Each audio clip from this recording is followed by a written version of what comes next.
Emma Miller. I just turned 30 recently. Today, I want to share with you the story of a major turnaround in my life. I have an older brother, 2 years older. His name is Simon. Since we were young, Simon had what you might call a chiseled face, with sharp features that made him stand out in our neighborhood. There were rumors that he might even be scouted by some talent agency. He was the classic handsome guy, charming and smart, quick-witted even as a child. Everyone adored him, including our parents and other adults.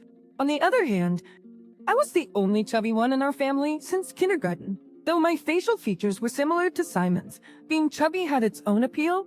I was shy and lacked charm, not being as talkative as my brother. I never received compliments for being smart. I realized even as a child how differently we siblings were perceived by those around us. Perhaps my parents heard such comparisons because by the time I started elementary school, they seemed to have lost interest in me. My grades were lower compared to Simon's at the same age, and I remained plump, while Simon received snacks. I didn't. Yet somehow, I was always chubby. My mother used to laugh and say, "Really, you're just like a round rolling ball." As a child, I didn't quite understand and felt somewhat happy when she laughed, but now I realize I was just being mocked. Simon always had reasons to get new clothes and shoes, be it his birthday, scoring in soccer, and so on. Meanwhile, despite being a girl, I only had hand-me-downs from him, even shoes. I can't count how many times I tripped wearing shoes that didn't fit. The only treasure I had was the school backpack my grandparents sent just for me before they passed away. After a while, Simon graduated from elementary school and went on to a private middle school. He was accepted into a well-known school for its academic excellence, and our parents were overjoyed. Just around this time, Simon, with his cute, almost celebrity-like appearance, was even scouted to be a child model. Because of this, our mother especially would frequently walk with him on prominent streets like Broadway, as if to show him off, saying, "Look how handsome my son is." In contrast, I never went out with my mother, perhaps when I was a baby, but I have no memory of it since I became aware. "The grounds," Simon said. "Next time, let's take Emma too." I think he realized, even as a child, that I was being neglected by our parents. However, my mother blatantly showed her displeasure at his suggestion and just replied, "Sure, maybe someday." Far from feeling happy about Simon's considerate words, I just felt a deep sense of misery. Even as a child, years later, I too became a middle school student. Actually, unlike Simon, I went to a regular public middle school. From the start, it seemed my parents had no expectations for me and didn't bother considering private school. My father even declared, "We can't afford to spend money on you." Although I never had a particular desire to go to a private school, being told this outright made me feel like opportunities in my life were being shut down. As a child, I vaguely thought this was just how it was to be a younger sister, not knowing any different from other families. When I became aware of my surroundings, the abnormality of my family seemed normal to me. Around this time, as I was entering adolescence, I began to wonder why I was always treated so differently. However, my parents' treatment towards me only became worse. Despite my mother being a housewife and presumably having time, she delegated household chores and shopping to me, often going out with her friends. My father, on his part, would scold me when I wanted to go out with my friends, asking, "What about the housework?" Simon always cared for me, helped out, and even argued with our parents on my behalf. But when it came to how they treated me, they never listened to his opinions. Actually, Simon went through an interview with a top-tiered high school, and he got into one of the top schools in the county. After that, he seemed too busy to pay attention to home affairs, let alone mine. That's when I really began to experience what I can only describe as hell. The first major incident was the missed parent-teacher meeting. In any other family, parents missing such a meeting would be a significant event. But to my parents, not attending such meetings was a non-issue, as if saying, "We're not going, so what?" The truth was, throughout my 3 years in middle school, they only attended once, during my first year. They didn't show up in my second year, or even during the crucial third year when I was facing exams. My teacher expressed concern, wondering if something was happening at home, but I just brushed it off. I knew my situation wasn't normal, but it's not like my parents were physically abusive. I didn't know how to articulate the ongoing mental anguish I was experiencing. Talking about it felt embarrassingly shameful, like confessing. I'm a child who isn't cherished by her parents, and the incidents continued. The next one was the New Year's Left Behind incident. That year, on New Year's Eve, my parents went back to my mother's hometown, taking only Simon with them. Just last year, I was part of it too, but this year, being a student preparing for exams, I was told you should stay home and study. Probably they just found me annoying under the pretext of studying. As a result, I ended up spending New Year's Eve alone. I couldn't bring myself to ask friends to hang out on such a day, feeling like it would be saying I'm a lonely kid left behind. So, I stayed home, watched the music awards alone, catching Dick Clark's New Year's Rockin' Eve, and went to sleep after shedding a few tears. The next morning, the doorbell rang repeatedly, waking me up, thinking it's way too early for my folks to show up. I nervously peeked through the intercom to see who was there. It was my mother's brother and his wife. Totally taken aback, I dashed to the door, hair all messy, and blurted out, "What's up, Emma? We're getting you out of here." Your mother agreed to it. "Don't sweat it, we'll sort out the paperwork later." "Huh, Uncle. What?" His tone had me all shook up. I just couldn't get it. "What's this about leaving the house?" "Emma, if you're comfortable with it, we'd love for you to be our kid. We've got no children of our own. But you know, right from the day you were born, you've been like a daughter to us." It was all a blur to me. True enough, my aunt and uncle couldn't have kids because of health issues, but they've always been super sweet to me every time I came over. I'm aware of how many times they've expressed their concerns about the way my parents treat me. Pre-week, my aunt was the one who played with me when I was left alone, as Simon was the only one my parents paid attention to. And it was my uncle who bought me popular sweets and cute clothes. I have far more fond memories with them than my parents. We were with my sister and her family until just now. My uncle said, "They're planning not to let you go to college. They said that once you turn 18, they'll make you work to support Simon's college expenses. We can't just stand by and let this happen. You have the right to go to school, and you shouldn't have to grind yourself down for the family." I wondered if this was what being stunned felt like. My parents were planning to sacrifice my future for Simon's. That's why they hadn't come to the parent-teacher conferences these past few years. They aren't interested in me, my dreams, or my hopes. In their eyes, my life is planned out to work tirelessly like a workhorse. As I collapsed weakly, my aunt and uncle knelt down and comforted me. "We know we're not your real parents, and you might feel uneasy about it, but I promise to make you happy."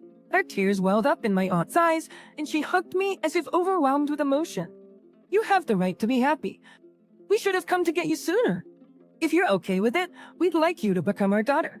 With tears in his eyes, my uncle looked straight at me and said those words.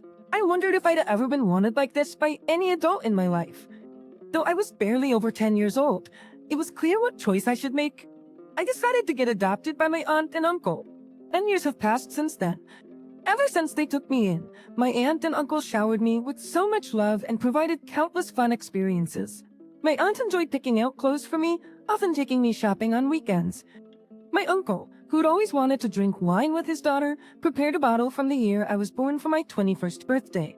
We went on trips together, and my uncle, who had a childlike side, even took me to the zoo and aquariums when I was in high school. These are precious memories I'll never forget, unlike anything I experienced with my real parents. Initially, I called them uncle and aunt, but gradually, they became nothing less than my parents in my heart. Hence, I call them dad and mom. When my parents went back to their hometown, they apparently told my aunt and uncle in a drunken state, "Emma is just hopeless in everything. She's not charming, and let's be honest, she's not much to look at. She lacks charisma and isn't smart either. Frankly, we don't need a dumb daughter like her. We already have our brilliant elder son." My aunt and uncle were furious, but far from being ashamed, my parents even declared we're not going to let her go to college. That's when the discussion of adoption came up. Despite it being New Year's Eve, my sober aunt drove to my place. I'm truly grateful for that. I wanted to repay my beloved parents in some way, to become a daughter they'd be proud to have taken in. So once I entered high school, I studied hard. I couldn't really focus during my high school years because of everything that was happening. That's why I decided to change my approach and set goals for a future that would make my aunt and uncle proud. My efforts paid off, and I got into a prestigious state university. But that alone wasn't enough to express my gratitude to them, my dear parents. I wanted to provide them with a comfortable life in the future. With that determination, I continued to study hard in college. I even earned a meteorologist certification while still a student and now appear on TV as a meteorologist. Additionally, wanting to make my aunt and uncle proud, I dedicated myself to dieting and strength training. Actually now, I'm known as the beautiful weathercaster. Looking back, I always had the potential to be beautiful since I resembled my brother in looks. My aunt and uncle always said they were proud of me just as I was, but now I feel like I've truly become their pride and joy. Just as I was thinking about how much more I wanted to repay and express my gratitude, my biological parents suddenly appeared before me. "Emma, wow, you've grown into such a fine young lady," my parents said with tears in their eyes. But tears in their eyes clung to me. I was about to get into my car after leaving the TV station and was completely taken aback by this sudden encounter. Honestly, it had been so long that I didn't recognize them at first. "I saw you on TV and was so surprised. Simon told me it was you. Emma, who would have thought you'd become such a beauty and a meteorologist at that?" My father patted my shoulder as if to say, "That's my daughter." "Indeed, you really are a daughter. We're so proud." I couldn't hide my disgust, glaring at my parents without reservation. They unfazed, they kept pushing the conversation. "Oh, since we're here, let's have a meal at that fancy restaurant down the road." "Right, as a meteorologist, you must be earning a good salary, huh?" As if it was by chance to meet me, but they were stalking me like predators, waiting in ambush, and after suggesting a meal to ask if I'm earning well, it's clear they're just looking to leech off me. They won't get the chance to mooch off me. I must send them away, make them never want to see me again. That's when a plan formed in my mind. Aha, I can use this approach. "Mom, Dad, it's great to see you, but I can't join you for a meal today. I've got another job lined up." "Sorry, of course there's no other job. The only plan I have is to give my beloved aunt and uncle a dinner at a fancy restaurant as an anniversary gift." "Oh, is that so? That's too bad," my mother said, almost clicking her tongue, which I didn't miss. "If it's okay, can I get your contact info? I'm having a small party for my birthday with some folks from the TV station. There'll be lots of good food, and it'll be quite fancy, so I'd like to invite you both." As soon as I suggested this, my parents' eyes lit up. "Really? Oh, that's amazing. TV station, huh? Does that mean actors will be there?" "Oh, darling, of course they will be." My parents are smiling and getting excited. Little do they know, no actors will be attending. It's a small-scale party for meteorologists, after all. The main attendees are staff from newspapers and TV stations. At most, the fanciest guests will be the newscasters and some mixees. Without responding to my parents' expectant gazes, I just smiled and said, "See you at the party," before leaving. A month later, as planned, the venue was rented out, and my birthday party took place. Though it was small-scale, quite a few people gathered since we rented a party space. They were my parents. My parents arrived, waving their hands, shouting, "Emma." They acted as if to say, "Look, look." Money for that went unscrewed appearance. It was really annoying. Aunts, "Mom, Dad, welcome. Could you please go to the waiting room first? We have everything set up for you, from clothes to makeup. But the clothes you're wearing are nice, but we have brand clothes available for rent, so why not try them out and enjoy the atmosphere?" My suggestion brought full smiles to my parents' faces. They're so transparent, eagerly cheerful, just for show. So am I hardly ever get to wear brand name clothes. Do you think they'll suit me? You've put on a bit of weight, though. So stop it, darling. I watched their exchange and chimed in. You're both still young and beautiful, so everything will look great on you. They nodded as if they had been waiting for those words. As a child, I was too afraid of being disliked more to see them clearly, and they seemed inscrutable. But now they appear quite simple. They wag their tails for high-end items, power, beauty, things everyone likes. That's just the kind of people they are. For getting their hair and makeup done and feeling quite pleased with themselves, my parents returned to the party. My mother wore a light pink off-the-shoulder miniskirt dress, something a younger person would wear. It was an absurdly age-inappropriate look, with her saggy knees betraying her true age. My father chose a bright red suit with a flashy yellow and green geometric pattern tie. Incidentally, he was the only one at the venue dressed in such flamboyant colors. Even at a party without a strict dress code, nobody would choose such a tasteless combination. The clothes were indeed brand name, but they were picked up from a second-hand shop. In fact, I arranged it all. I told the makeup and costume crew that my parents are coming today and to dress them in these clothes. They're from a family party we attended when I was little, a treasured memory, I said, ensuring no one would question it. Of course, there's no such memory of going to a party with these parents, but a little white lie serves a purpose. To my parents, believing the clothes were high-end brands and hearing me repeatedly say they looked good seemed quite pleased despite the flashy and somewhat embarrassing attire. That's flashy and a bit embarrassing, but if you say it looks good, then it must be fine. They seemed to think my parents would listen to everything my accomplished brother said, except for matters concerning me. Now that attention is directed at me, who's also become accomplished. A while later, as the party started and it was time for me to give a speech as the guest of honor, I told my parents before going on stage, I have a message for you both today, so make sure to listen, and I held their hands. They were surprised and looked happily at me as I ascended the stage. Ladies and gentlemen, thank you all for gathering here today to celebrate my birthday. I also want to express my gratitude to everyone who helped plan this party. My friends interjected with playful remarks. Like, that's so formal, you're not usually like that. Hearing this, I jokingly replied, just being myself, as I turned towards my parents today. Parents are also here at this event. They're right over there.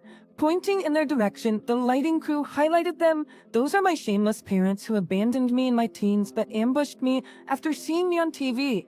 The room buzzed with surprise at my words, understandably so, as I had rarely shared my past with anyone other than close friends. Emma, how can you say that my mother stood up while my father looked stunned? Those two began comparing me unfavorably to my successful brother since I was old enough for kindergarten, always treating me harshly. I was the only one who didn't get snacks.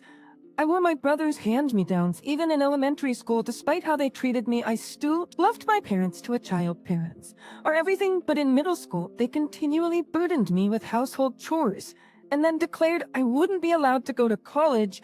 They didn't even attend my parent-teacher conferences. Eventually, my concerned aunt and uncle adopted me. I'm usually very cheerful, I must say. It's because my aunt and uncle took me in and constantly showed me love, making me realize I wasn't a worthless child. I gained confidence, overcame my shyness, and became outgoing. So my backstory came as a shock to the people at the party, who know me as a cheerful person. Before long, I heard voices criticizing my parents, calling them the worst and commenting on their inappropriate attire. For their daughter's birthday, my parents couldn't bear the judgmental stares and trembled with their heads down. But now I am grateful to them. Because of what they did, I was blessed with my aunt and uncle, my truly important parents, and learned the warmth of a family. At that, my parents looked at me as if to say so. We're important parents after all. I quietly smiled back at them. Mr. Smith from Daily Information, are you here? Please make an article out of this story and take photos. Consider it a birthday present to me, as I called out to a magazine acquaintance. From the stage, they had already captured my parents' images. On camera, stop it, don't take pictures. My parents panicked desperately, trying to hide their faces, so ungraceful in defeat. I lashed out at them. When I was little, no matter how much I begged you to stop, you forced me to do things I hated. It's pretty convenient for you to say stop now, isn't it? My mother was tearing up at my scolding. I'll apologize. Just please don't publish the article. We will be blamed. You wouldn't want us to go through that, would you? Emma, I was appalled at her audacity. Do you really think I still consider you my parents? You neglected to raise me properly and abandoned all your responsibilities as parents. My true parents are my aunt and uncle. They are the only ones I acknowledge as my mom and dad. Stay out of my life forever. Before I knew it, the memories of the past and my gratitude towards my aunt and uncle welled up, and tears naturally flowed. Seeing this, some guests forcibly escorted my parents out of the venue. It was over. This time, truly, I completely severed ties with those people. As a child, it was like being sheltered by my aunt and uncle when I cut ties. But now, I had managed to distance myself from them with my own strength. A sense of accomplishment and gratitude towards my aunt and uncle brought tears to my eyes again. I felt incredibly liberated. Later, when the magazine staff asked if I was sure about publishing the story, I insisted, please do. The article about my upbringing turned out to be quite sensational. Despite the concerns about damaging my image, it was mostly received positively, with headlines like "Up the Girl Who Fought Back" and a modern-day Cinderella story. From harming my reputation, it actually improved it. As for those two, whom I reluctantly call my parents, they were shunned by their neighbors after the article's publication and had to move. The rumor spread quickly at my father's workplace, leading to his forced retirement. My mother, who had always been a homemaker, and my father now relied on their savings to get by, as I learned from Simon. Yes, even after I was adopted. Simon continued to care for me, visiting me at my new home with my aunt and uncle.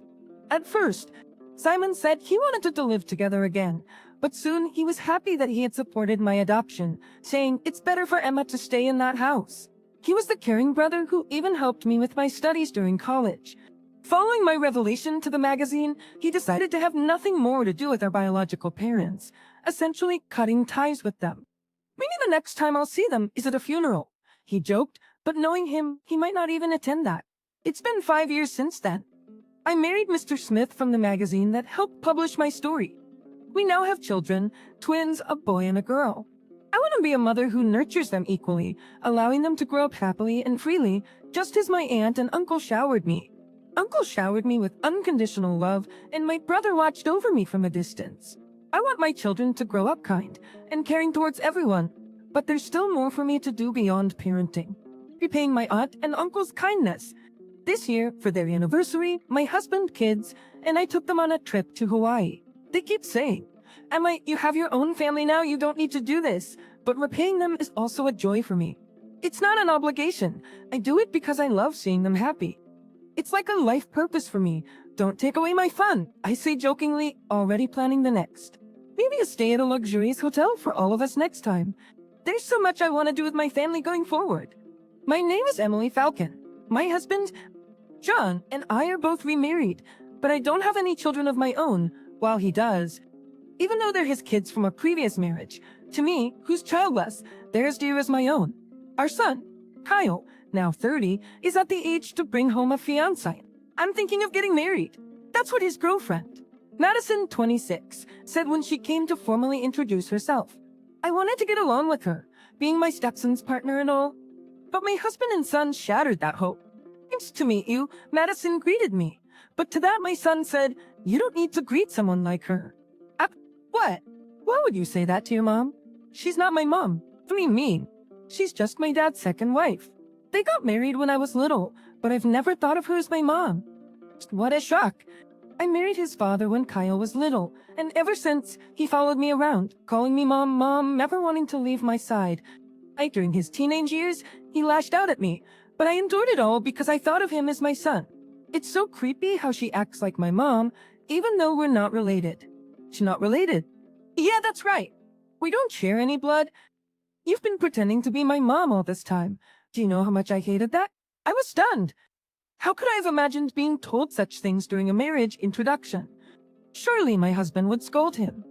I thought, but then shockingly, well, Kyle's right. She was just convenient at the time, someone to take care of the house. That's all she was. But now, Madison's here. I don't need to bother with her anymore. You were putting up with me? Yeah. Had to keep you happy or you wouldn't cut. You were just a free housekeeper who'd work as long as I kept you in a good mood. To us, not a parent, but acting like one. Well, now that we have a daughter-in-law, we won't be troubled if you're not around. What do you mean by that? Oh, John, did you know? I'm the daughter of a company CEO. You think I'll do housework like a maid? That's a problem. Why not just keep her as your free maid like before? By the way, is that so? Madison, you're the CEO's daughter? I had no idea. Well then, we'll just have her continue with the housework. Lucky for you, you won't be kicked out. Just don't act like a mother anymore. You're just a servant now. It's about the wedding guests. I heard you have a lot of relatives. Yeah. If it were a different time, our family would have been more use. We've got a lot of relatives, over 100 for sure. I see. I was discussing with Kyle about cutting down my side's guest list. I don't want to make a big deal about being the CEO's daughter. So we thought a simple wedding would be fine, but I heard you have politicians and such in your family. It sounds like it'll be grand even with fewer guests on my side. And politicians? My father's impressed to hear about the politicians in your family. This wedding could be a big deal. Right. By the way, what will you do for work after getting married? I won't be working. You're not gonna work. Well, working is for people who don't have money, right? Why should a CEO's daughter like me have to work? You're not thinking of making me work, are you? No, of course not. That's what I thought. We have a maid, so I can live just like before. A housewife isn't needed, right? I would have been careful around Emily, but she seems like a stranger anyway. I don't see any problems with that. Exactly. Don't need to worry about someone like her. But living in this house is a bit. It'd be better if it's remodeled. We'll get to that eventually. Let's just focus on the wedding for now. Right, so Emily will do all the housework, right? She's the maid after all. Well, actually, I have my own job, so I can't do everything. What? She cooks a stranger, who's not even a mother, living in the house and not doing all the housework. Emily's just a part-time worker who talks big. Don't mind her. About the wedding, since you're a stranger, there's no obligation to invite you. Please don't attend. Of course. It's unthinkable for someone who's not a mother to attend. Right. Both my husband and son agreed that I shouldn't attend. Swamper situation. I endured everything, thinking he was my son. Well, I have my own plans now, determined to make them regret. I decided not to attend the wedding. On the wedding day, as I saw the two of them off to the venue. I finished cleaning and enjoyed a leisurely coffee break in front of the TV. Meanwhile, a crisis was unfolding at the venue. Dad, why aren't any relatives here? Then what? That's impossible. Everyone said they'd attend. But nobody's here. Not even the politicians you talked about. Only a few of your friends from college are here. But that's what I was just told at the reception. Hey Tao, what's going on? Why are there only a few people on your side? Aren't there supposed to be over 100? I don't know. My dad is furious. He prepared business cards for the politicians and everything. Politicians? Why would there be any? None of your relatives are politicians. Are you kidding? Emily said she could invite politicians and CEOs. We told Madison's dad that big shots would be coming. Dick's Emily. Yeah. Emily said you could invite politicians and various company CEOs. So thinking these big shots would come. I even told Madison's dad about it. Why would Emily say such a thing? But then, apart from the relatives, not a single politician showed up. How does that happen? This is a complete embarrassment for me. Okay, let's call Emily. She's not even a parent. A dead tree still adds to the mountain's beauty. Better than nobody. But that's still not enough. Right. We prepared the best food thinking big shots would come. Adding one person won't make a difference. It's still a sad wedding in such a big venue. Maybe there's a mistake. Is the invitation date wrong? No, my relatives are here.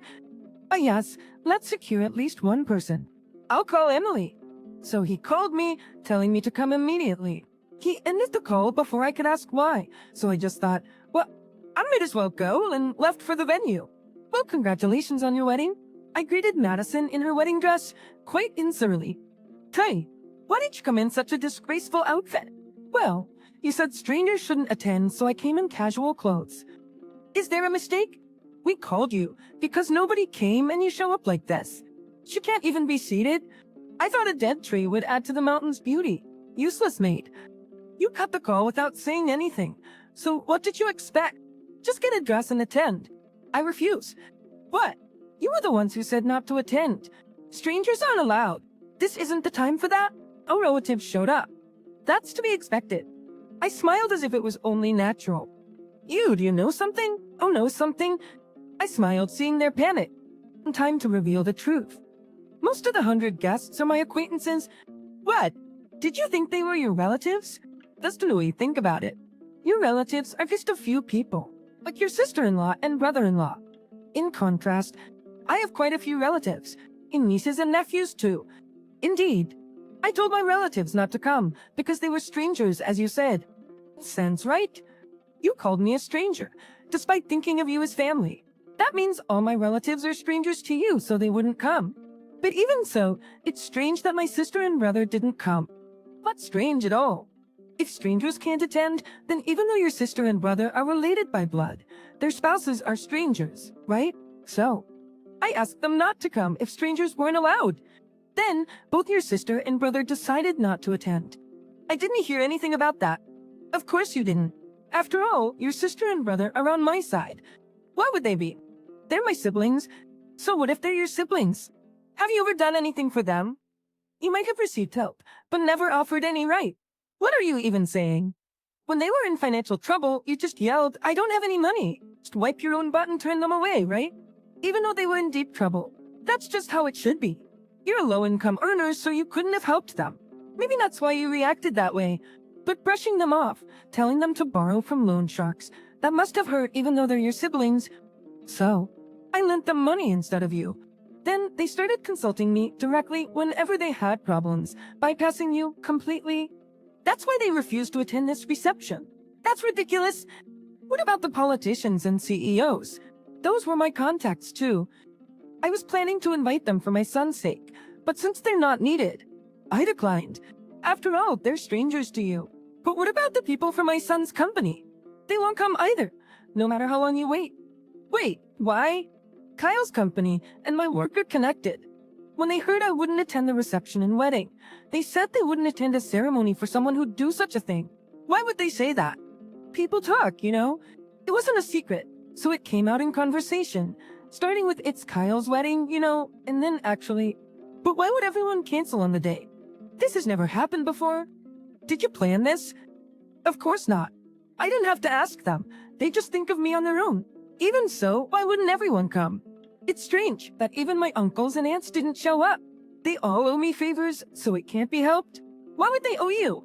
If what you're saying is true, then you must have considerable wealth. But you're just a part-timer. A special a part-timer like. You couldn't possibly have the resources to help anyone. Do you really think a mere part-timer would work so late at night or have early morning meetings? That's just what you assumed. I was never just a part-timer, but you were almost always at home. Exactly. If I wasn't at home, who would cook and clean for you? You thought of me as a maid, but I was working from home to do those tasks for you. Then what are you, if not a part-timer? A CEO. A CEO? You should have said so sooner. Just a little rebellion. What would you have done if I'd said I was a CEO? She relied on my earnings, stopped working, and just played around while still expecting me to do all the household chores. I saw that coming, so I didn't say anything. I'll reconsider that. I'll everyone back now. Oh dear, you were the ones who said no strangers? Even if you call them now, they have their own schedules. I don't care. If you call them, they'll come, right? If we don't do something, my son will be embarrassed. You caused this, so gather 100 people. But John was ranted. Madison's parents came over, wondering what was going on. Kyle, the seats are almost empty. Why did you prepare for 100 people? My relatives are saying they've never seen such an embarrassing wedding. If it was just family, you shouldn't have bragged about a big event. This is humiliating for me. I didn't mean for it to be like this. You must have known this would happen. You had RSVPs on the invitations. If that was the case, you should have increased our numbers. I suppose so. What about the politicians and big company CEOs? Everyone was envious, thinking such important people would attend, saying Madison was marrying someone impressive. This is utterly embarrassing. Oh, Mr. Smith, it's not like that. John, what do you mean it's not like that? How can you justify making us go through such embarrassment? Please don't be so angry. I can't let my daughter marry a man who lies like this. Forget this engagement. What a joke, saying 100 people would come. Calm down. It's not my son's fault this happened. It's all because of her. But, yes, this maid here caused a terrible mess. Your actions have troubled Madison's father too. What are you gonna do about this? This is Mrs. Emily Falcon, the CEO. Is it Emily Falcon, the CEO? You mean Kyle's mother, a maid? Yes, I used to be Kyle's mother, but when they came to introduce themselves for the marriage, I was demoted to a maid. That's why you didn't show up at the meeting. I'm a stranger after all. What do you mean? How could you say such absurd things to a person of Mrs. Emily Falcon's character? I was surprised too, but apparently, I'm not his mother, according to my son. It's embarrassing, really. That's ridiculous. Can't be helped. It's normal for someone to not see a stepmother as their mother. No, that's unbelievable. And to have Mrs. Emily Falcon as a mother is an incredible fortune. I said earlier that the engagement was off, but if it means getting close to you, please continue the marriage. You can continue, but I'm divorcing soon, so Kyle will be a stranger to me. What? Why a divorce? I'm a stranger after all. Technically, I'm already a stranger, right? No, that can't be. You're joking, right? Madison called me a stranger and said strangers shouldn't attend. It's better if strangers are not around. Madison did. Today's wedding was supposed to invite many industry people, but I canceled them all at Madison's request. Hence all these empty seats. Well, it's fine. I just wanted to do what Madison wanted. Madison, did you really say she's a stranger? Hello? When Kyle and John said she's just a maid. What are you talking about in front of such a big shot? So feel free to marry, but raising such a child means I can't trust you as a person, so I'll reconsider our contract. Please rethink this. No, it's already decided. But then again, wait up, I'm to blame too for raising such a worthless son. Please, don't go through with the divorce and let the marriage continue that way. We'll become relatives through marriage. So what's in it for me? It might be true, but if you cut off the contract, our company will be in big trouble. Madison apologized, begged for Mrs. Emily Alkin's forgiveness. Beg for forgiveness from her. If you don't, our company might go bankrupt. Oh no, reluctantly, Madison apologized in front of everyone. Oh dear, no point in apologizing to a stranger like me. Mom, cheer up. Madison is apologizing. Oh, you're a stranger too, aren't you? I'm not your mother, don't say that if this marriage worked out, I'd be the next CEO of a small company. What Madison's dad is a big company CEO. Isn't he? What have you been looking at? Did you just believe Madison without checking? You can't become a CEO like that. What do you mean Madison's dad works under my company? He's a small business owner, a small-scale CEO, but Madison is the CEO's daughter. She's a CEO's daughter. Technically, she's right. She's the daughter of CEO. They have a maid at home. Well, we don't have a maid. But Madison said she's just calling her own mother a maid. She's so spoiled. She won't even pour water into a cup herself. I thought getting married would make her more responsible. No way, I thought she was a rich girl. I plan to join her dad's company and eventually become the CEO. It's still a CEO position, no how small the company. But without my company's contract, bankruptcy is inevitable. MIS Emily, Falcon, please help us. Don't terminate the contract. It would be too cruel. I refuse. If you have any complaints, say them to your past self, who raised your daughter. The wedding was subsequently canceled. When the exhausted couple returned home, I had already moved out. Jane called me. A panic. Where are you? Anywhere is fine. It doesn't matter to a stranger like me. Don't talk like that. I apologize for everything. It's fine. Just sign the divorce papers I left on the table and submit them. No, I didn't mean to divorce. Saying you are a stranger just slipped out. Do you know the saying, it's no use crying over spilt milk? No matter what you say now, it can't be undone. No, we can start over. I love you. It's too late and creepy. Your words won't move my heart. But our son's marriage is Suddenly it's your fault. Why is it my fault? Without being declared a stranger, we would have had a happy wedding and honeymoon by now. I haven't done anything wrong. I just told everyone the truth. If you hadn't spoken, it wouldn't have come to this, blaming others again. How cowardly. You only changed your mind about the divorce when you found out I'm a big company CEO. Right? Just regretting letting go? That's not true. But if you're a big CEO, a successor is needed, right? Yes, let Kyle join the company and eventually become the CEO. Kyle is CEO. Are you okay in the head? If he becomes CEO, the company would be ruined in no time. What are you talking about? He'll do it perfectly. What about his current job? He's already resigned. Why? His mother is a big CEO. There's no need to work under someone for a small salary. After the broken engagement, it would be uncomfortable at the company. So he ran away? No, it's to help with his mother's work. That's best for him. Even though we're divorcing, the divorce isn't final. Yet he's still your son. Well, I've already set the lawyers on it. The divorce is certain. He said something, but I didn't listen and hung up, blocking him later. There was a dispute over the wedding cancellation fee, but the blame was put on John and Kyle by the lawyers. Unable to afford a lawyer, Kyle and his ex-husband had no choice but to accept their situation.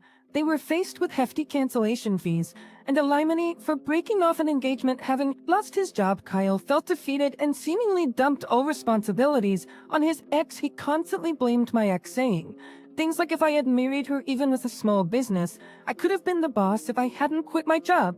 Wouldn't be this hard. Isn't it all Dad's fault? Ultimately jobless and heartbroken, Kyle became a shut-in appearance. My ex is supporting him, but their life is quite tough now, over 50 with his already modest salary. Further reduced. Kyle only realized this after recent events.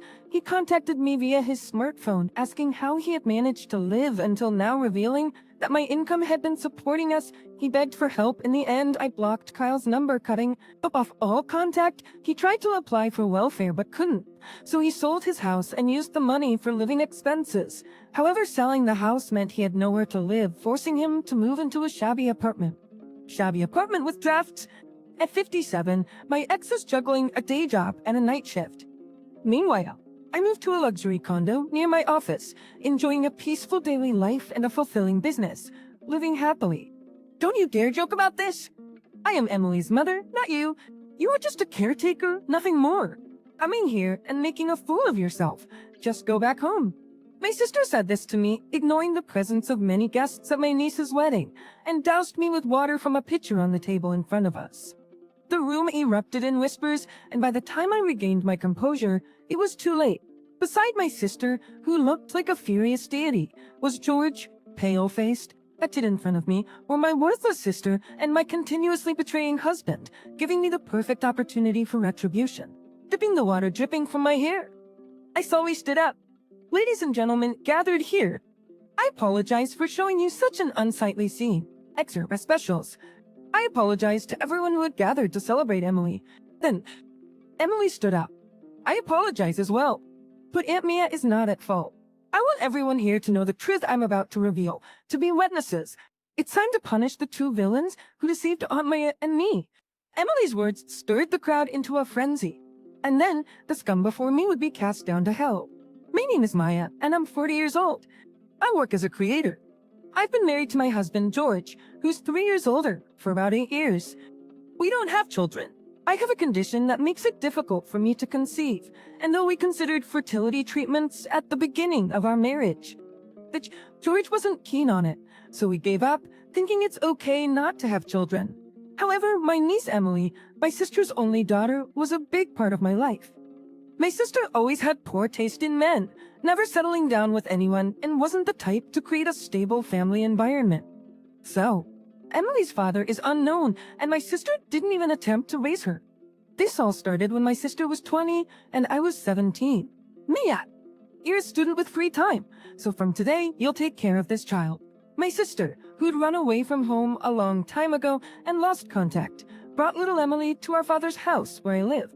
Oh, Edemi6, you just come back suddenly, and what's this about? Who's this child? She's mine.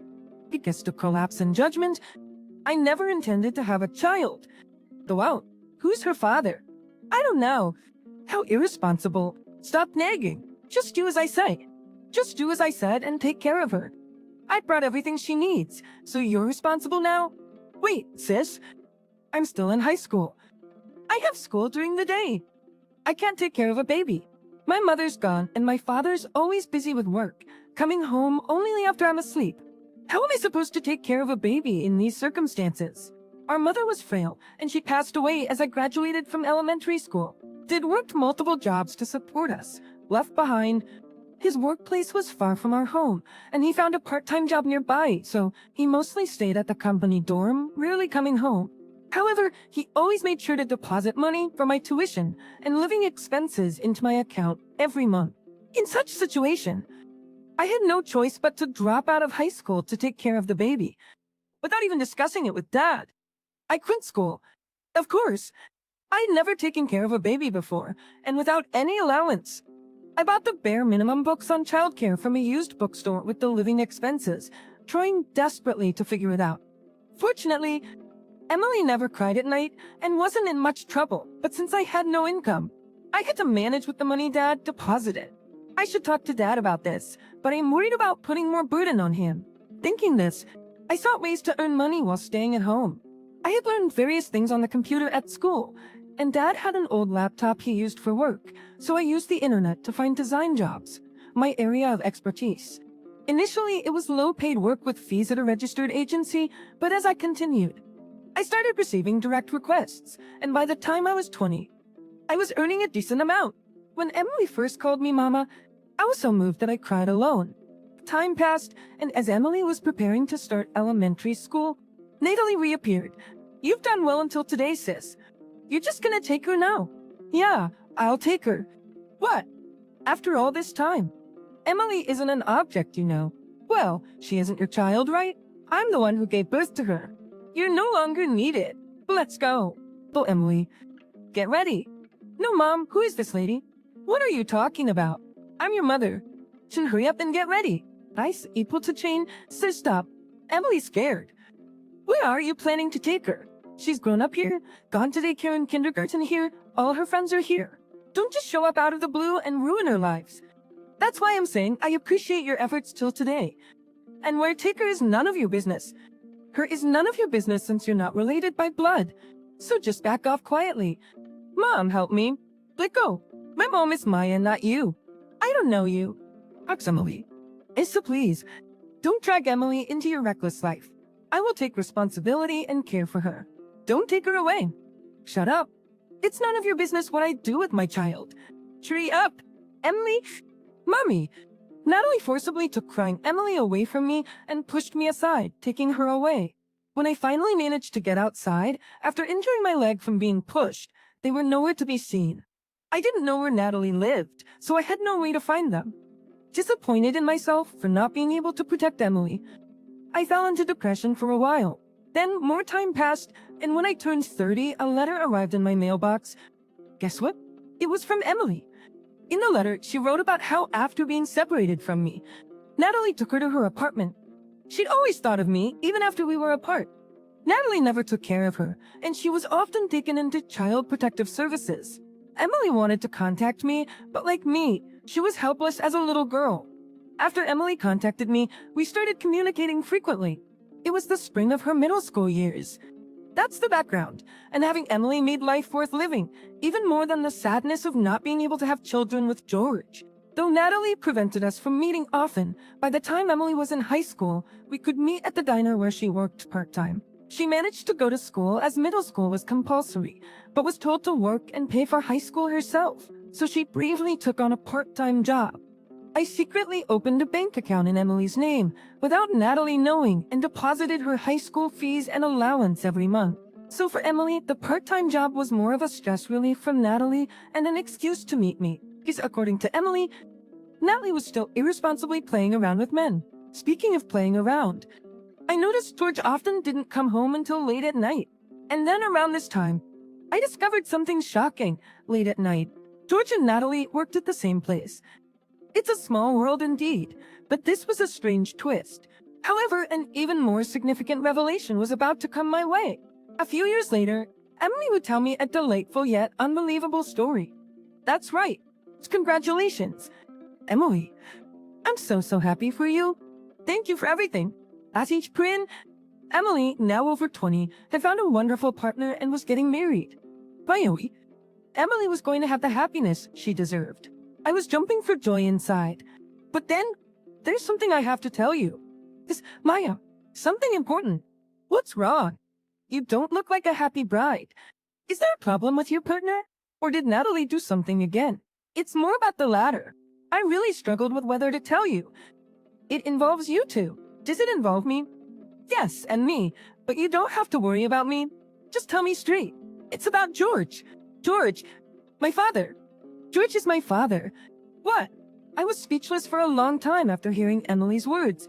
Only when she repeatedly called me Maya, through her tears, did I snap back to reality. I'm sorry. I overheard Mom talking to George at her apartment a while back and found out that. I recorded their conversation on my smartphone's voice recorder app. Emily continued. She went to the government office and checked the birth certificate. If this was true, Emily and I had been deceived for a very long time. As I listened to the recorded audio, my mind raced and Emily and I devised a plan.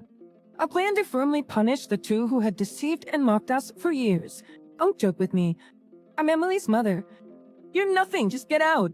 Natalie, forgetting the many guests, threw water from a water pitcher on the table over my head in a fit of rage. I felt guilty for ruining Emily's big day. But this was all part of the plan, except for getting water thrown at me. Today was Emily's big day, but this was all part of the plan, except for getting water thrown at me. Today was Emily's wedding day. Her partner was a young heir of a major corporation, the son of a major shareholder. But he was a calm, kind, and down-to-earth man. I'd met him several times since Emily introduced us and had dinner together. He understood Emily's background and knew she considered me her mother, so he also called me mother-in-law. Thankfully, his father also accepted Emily as his daughter-in-law after knowing our situation. Such an important day for her. Kind of the emotional moment of the bride's letter to her parents. Natalie lost it when my name was called as the mother, glancing to my side. I saw George, his face pale as if thinking, why are you here? George hadn't told me about the ceremony today. Neither had my sister. George was sitting proudly in the father's seat. In fact, neither of them knew I would be attending this wedding. I was here because Emily had invited me, but they had no way of knowing that. They didn't even know about my secret meetings with Emily. The room quieted for a moment at my sister's furious expression and words, then erupted into whispers. It was too late for my sister to realize what she had done. I quietly stood up, wiping the water dripping from my hair, and I walked towards the microphone where the host stood. Ladies and gentlemen gathered here, I am terribly sorry for showing you such an unsightly scene at this important event. First, I deeply apologize to the guests who had gathered to celebrate Emily and the groom. Then, Emily stood up. Mia is... What? You ran away after dumping a newborn me on her, just so you could play around with men. No, I won't. I'm about to tell everyone a shameful story, ready to face the embarrassment. Among us celebrating here are two people who don't belong. Emily spoke powerfully, tears streaming down her cheeks, her shoulders shaking slightly. As Emily appealed to the guests, applause erupted spontaneously. Emily and the groom's close friends, knowing the truth, voiced their support and blessings, casting scornful looks at Natalie and the worthless husband. George, you're playing dumb too. You're really the scum of the earth, trying to escape responsibility like that. Besides, I never wanted a child in the first place. You're the one who... Enough already. There's evidence, so neither of you can escape the truth. As if on cue, a large screen in the room started showing dubious photos and videos of Natalie and George, followed by their own voices revealing how they deceived Maya and Emily. Are you still going to play this ugly blame game? The room burst into applause again. Among them was one man clapping strongly and deliberately. I saw an elderly man slowly standing up. Please, let me make your daughter. Hearing my shallow sister's words. Was a woman as dirty in her ways with men as she is with money? Shut up. Don't you dare accuse me of something so ridiculous. Then another man from behind the father-in-law shouted, Enough, fuck you fools. Boss, fence out. Tim, the leading shareholder, owned a large company where the two worked. When Emily told me the story. So everything we said reached the boss's ears. I hastily called a shareholders meeting. I'm ashamed. Emily, don't you dare call me so casually. Righty, help me please forgive me. They were joyously united and successfully concluded the ceremony. Naturally, they split up, and George tried to escape to his parents' home, but was disowned by them. As for Natalie, her true nature was dramatically exposed at the ceremony, and her fierce demeanor went viral on the internet. It seemed no one wanted to associate with her anymore. I even demanded compensation from Natalie, but shockingly, it was discovered that she had embezzled money from her company. Thus, to avoid police involvement, she was ordered to pay a substantial amount of damages, plus repay the embezzled amount in full, leading her and then, I can proudly call her my daughter. Emily, blessed with a kind husband, has now given birth to a lovely boy. She often forgets the time difference and calls me daily. Mitch, are you now? We end up talking for a long time. Right now. It's like a takeover, and when I protested, he smirked maliciously. Don't say such harsh things. My name is Sally, 27-year-old freelance designer. We met through work, and after dating for several years, he proposed. Our house, a stylish designer home, was acquired at a great price due to my work connections. I've often imagined a future living happily with my husband and children. Yes, please. To be a designer was to become independent as soon as possible. Besides my strong aspiration, they pampered him for being the eldest, and he took it for granted. I often felt worthless when they spoke to me like that. I decided to become a designer in middle school and started studying immediately. I shared my background with Bob before we got married. He listened intently and said at the end, You've been through a lot. Bob made a big mistake at work, affecting the whole company. I was at a loss as to what to say to the angry Bob. He was furious but didn't seem remorseful. But he didn't take it well. Pushing my hand away, he glared at me and yelled. I realized I had hurt his pride. Bob started going out more for work and social events. My work was busy and we couldn't find time to talk properly. After 3 months of this, even when my marriage to Bob was decided. So I had no idea what Tom was doing now, and the fact that Bob knew him was completely unexpected. As I stood there bewildered, Bob! Tom was the first to speak. I couldn't believe my ears. Tom's fiancée, the daughter of the president of that company. Michelle looked about my age but wore flashy makeup and had the same condescending smile. I wanted them to see our designer house, so I invited them over. Bob had met Tom at a client's company and discussed this. What started as a mere visit turned into Michelle insisting, How could you agree to their terms? Of course, I did. You always did whatever Tom said, right? Leave right now. You never stood up to me before, so just follow my lead this time too. Tom's domineering attitude hadn't changed at all. After his heartless remark, not controlling my anger, I finally asked Bob the question that had been bothering me. Despite Bob starting to negotiate giving away our house to Tom, we had even talked about having children when we first moved in. But Bob, shrugging his shoulders in disdain, dropped a bombshell. When I heard about your past before our marriage, it's only natural you'd be compared to the outstanding Tom, Bob said, cruelly affirming the treatment I'd received from my parents and brother. I won't interfere with you guys anymore. Do as you please, I said calmly and quickly headed to my office, disgusted with all three of them. I went to confront them, but the door wouldn't open. But I remained calm and pulled out a small key from my desk drawer. Since I was the only one with the key, I collected my laptop and some essentials and slipped out unnoticed.